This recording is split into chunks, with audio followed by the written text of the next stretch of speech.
L'ange de l'Éternel lui apparut dans une flamme de feu, du milieu d'un buisson. Exode 3:2. Dieu avait préparé une place pour Moïse dans le pays de Madian. C'est lui qui avait guidé ses pas et qui l'avait conduit à un lieu où il était assuré d'avoir du pain et de l'eau. Brusquement séparé du luxe, de la richesse, des splendeurs, du palais de Pharaon et des plaisirs de la capitale égyptienne, le voici transplanté en un pays étranger, où il apprend les joies d'un humble foyer, où il s'habitue à des menus frugaux et s'initie à la vie pastorale. Par le discours d'Étienne, nous savons que Moïse vécut 40 ans dans la retraite à Madian.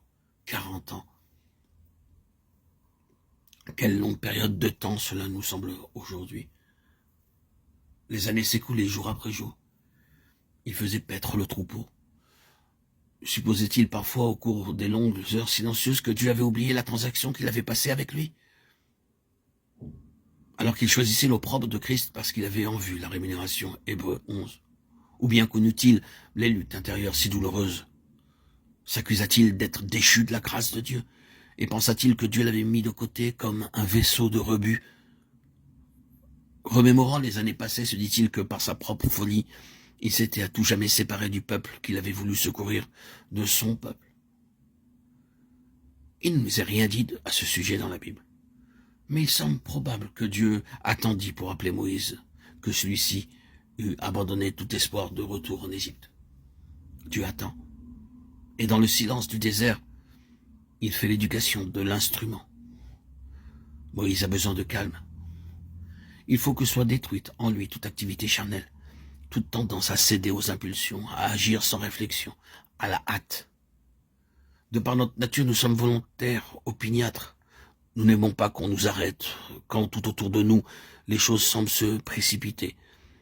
Et l'Église de Dieu s'est laissée gagner par la fièvre ambiante. Mais aujourd'hui, comme autrefois, Dieu se prépare au désert, des instruments cachés.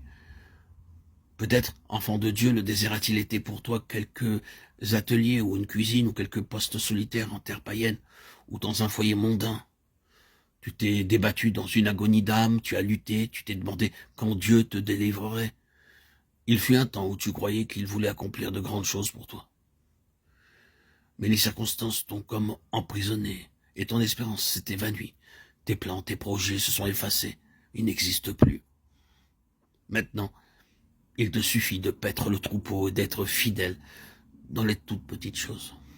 Ou bien, quelqu'un dira, tout mon temps est absorbé par les choses de cette vie, hélas. Et il semble qu'il y aurait tant à faire pour moi au service de Dieu. Ne serais-je jamais de ces privilégiés dénouant les liens de ceux qui sont sous le joug, de ceux qui renvoient libres les affligés? Oh, enfant de Dieu, le Père Céleste n'oublie pas. Il ne t'oublie pas. De plus, il n'est jamais en retard. Jamais. Attends. Mais diras-tu peut-être, j'attends depuis de longues années. Ton Père le sait. Repose-toi en lui, dans sa volonté. Ne sais-tu pas que sa volonté est plus que son œuvre?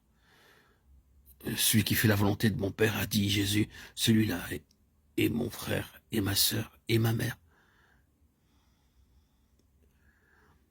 L'attente est nécessaire.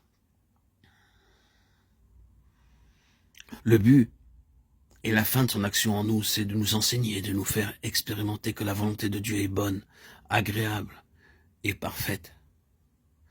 Dans les desseins divins, en ce qui concerne Moïse, le moment vint de l'appel, Moïse et Israël étaient prêts